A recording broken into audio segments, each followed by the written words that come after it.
as with boxing, when it's at the elite stage, you can't play games without necessarily striving to win. Ladies and gentlemen, this is what I told you. It's WWE. Okay? This is WWE, like I told you. Crazy for multiple reasons. One, they have a huge size difference. Tank Davis, he's a lightweight, normally fights at 135 pounds. And Jake Paul, he's a cruiserweight, usually fights at 200 pounds. Floyd Mayweather confronts Jake Paul over the no-knockout rule in his upcoming bout with Gervonta Davis. He claims Jake is focused solely on selling tickets and turning it into spectacle rather than genuine competition. Floyd argues the fight lacks seriousness, though he admits both men know what they are signing up for. He stresses that real boxing should be about skill and competitiveness, not watered-down rules that turn the ring into a stage. But, like I said before, they know what they're doing, both brothers. Wade Clemens wrote on X, "I think we all knew this would be an exhibition, but the Florida State Athletic Commission saying fighters will display skill without aiming to win through headshots or full contact strikes probably isn't the best promo."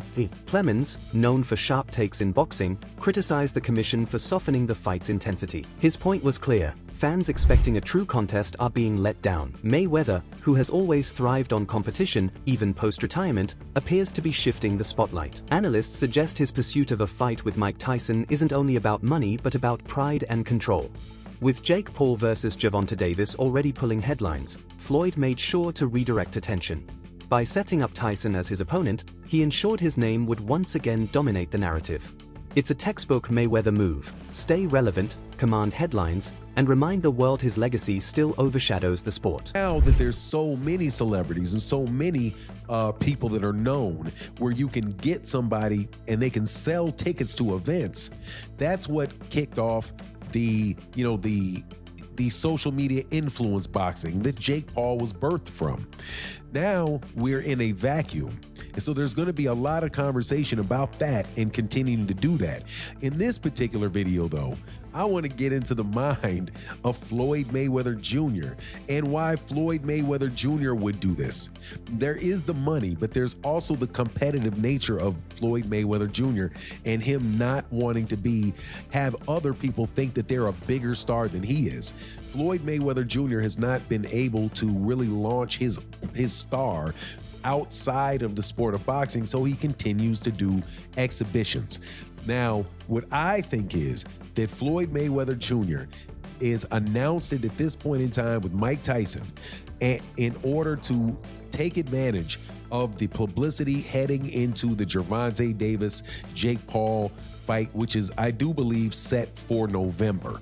So now that they have all the publicity and all that stuff coming out from that, he's going to piggyback on it and then try to have it in the beginning of next year sometime and actually make it a bigger event than Gervonta versus Jake Paul. And it probably will be. And the reason that I say that is because of Mike Tyson. At its core, this debate is about legacy. Mayweather, undefeated and retired, risks nothing in exhibitions. For him, it's about financial gain and protecting his aura. Jake Paul, still carving a path in boxing, relies on spectacles to boost his profile. But for Gervonta Davis, the stakes are far higher. Each fight at this stage defines his future and reputation. By choosing entertainment over true competition, Davis risks undermining his credibility with purists who expect him to face real contenders. The question is, does short-term fame outweigh the long-term cost?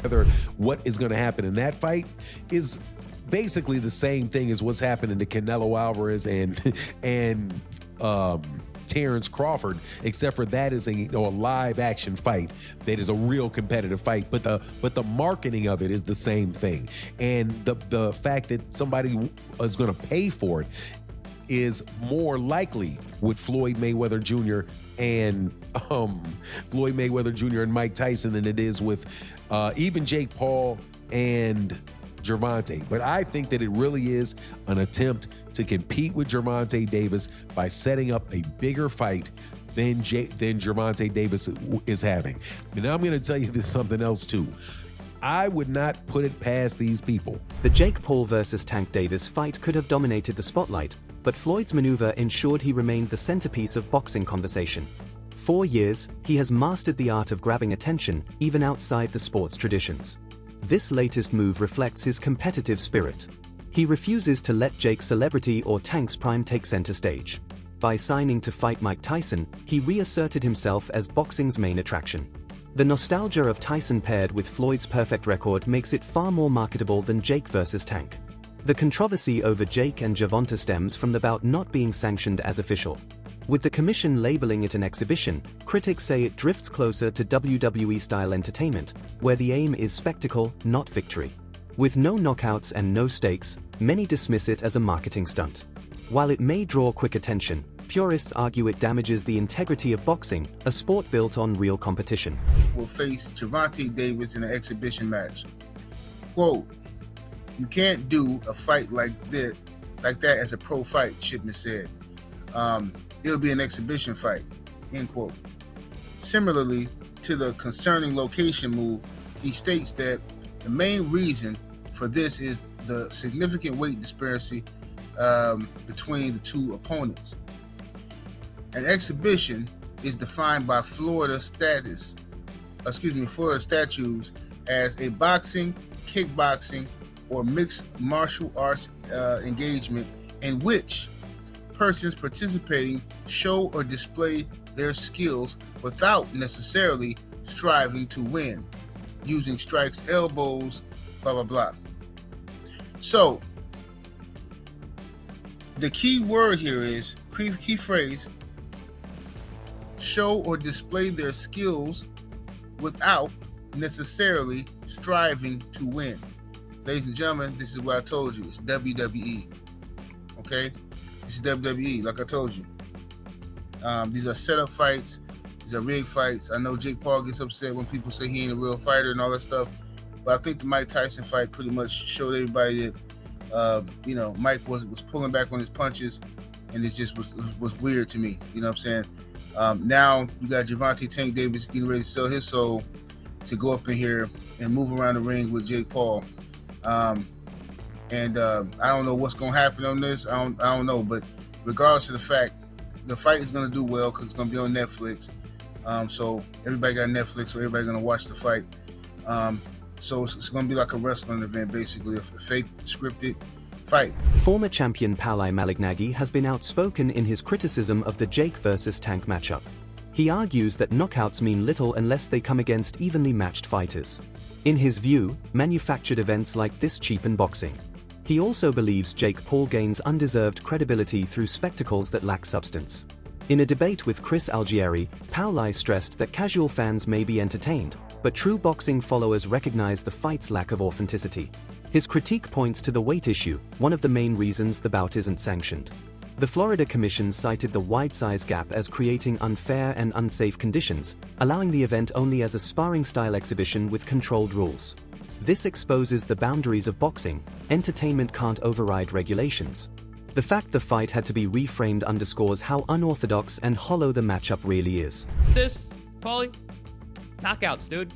Knockouts. People like knockouts. They don't care if you're knocking out cab drivers. Look at Jake Paul's career. You can manufacture that though. You can manufacture that though. You can manufacture. You can't manufacture. To a Gervonta degree, Davis. you can. To a degree. I mean, you can't. Yeah, Gervonta Gervonta legitimately cannot get knockouts. I agree. He can punch, but there's a lot of limited knockout artists though, man. He's one of the least active punchers in the game with the highest knockout percentage of current heavyweight. But if he was a real knockout artist, if he was a real knockout artist, prop him up against the best of the best. Felix Trinidad was a knockout artist. He was knocking out the best of the best. If you're a real knockout artist, prop him up against the best and show us how he smokes them. But the way we did when Felix Trinidad was doing it. You know? The way they did when Mike Tyson was doing it in his prime.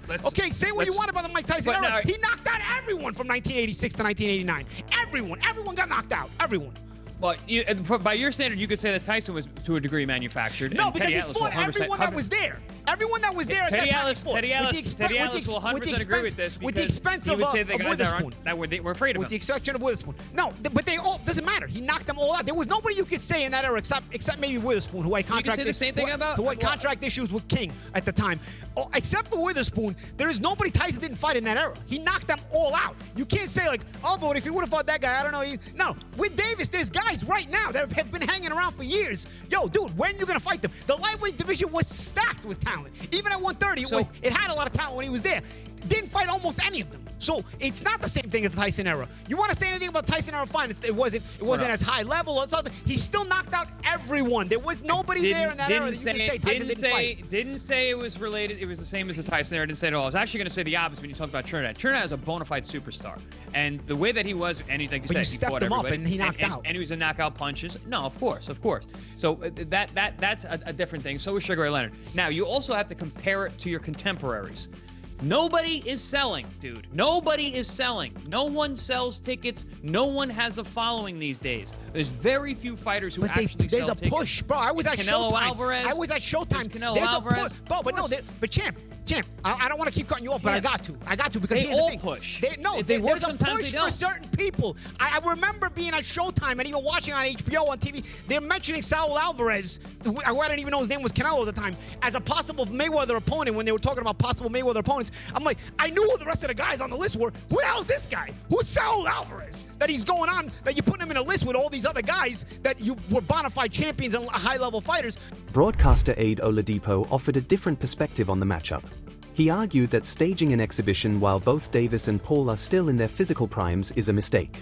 In his view, such fights only make sense once fighters are past their peak years, like Mayweather versus Logan Paul.